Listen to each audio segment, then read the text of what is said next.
choses. Oui, Monsieur le Président, le rapport porte sur la BEI présentée comme indispensable à la réalisation des objectifs de l'Europe. Soit. Si j'en crois le rapport, l'Europe serait sur le bon chemin pour avoir pris des mesures drastiques pour améliorer la discipline et la surveillance des dettes et les budgets nationaux.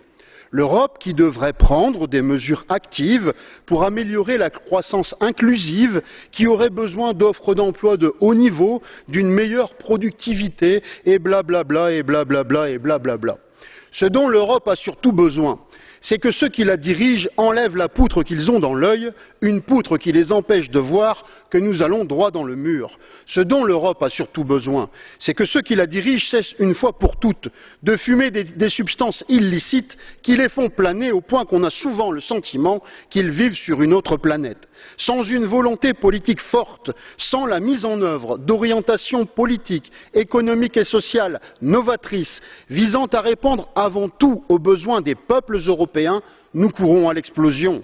Les peuples d'Europe sont disposés à mettre leur courage, leurs intelligences au service de la construction d'une nouvelle société européenne dans laquelle chacun trouve sa place. Pour y parvenir, ils ont besoin que soit mis un terme à cette logique politique qui détruit tout sur son passage, n'a de sentiment ni pour les hommes ni pour la nature. Que les prédateurs économiques, qu'ils aient comme nom Mittal ou autres, soient mis hors d'état de nuire et que soit décrété immédiatement sur tout le territoire européen l'arrêt de tout licenciement boursier. Qu'il soit mis un terme aux politiques d'austérité qui détruisent le lien social et empêchent tout redémarrage économique.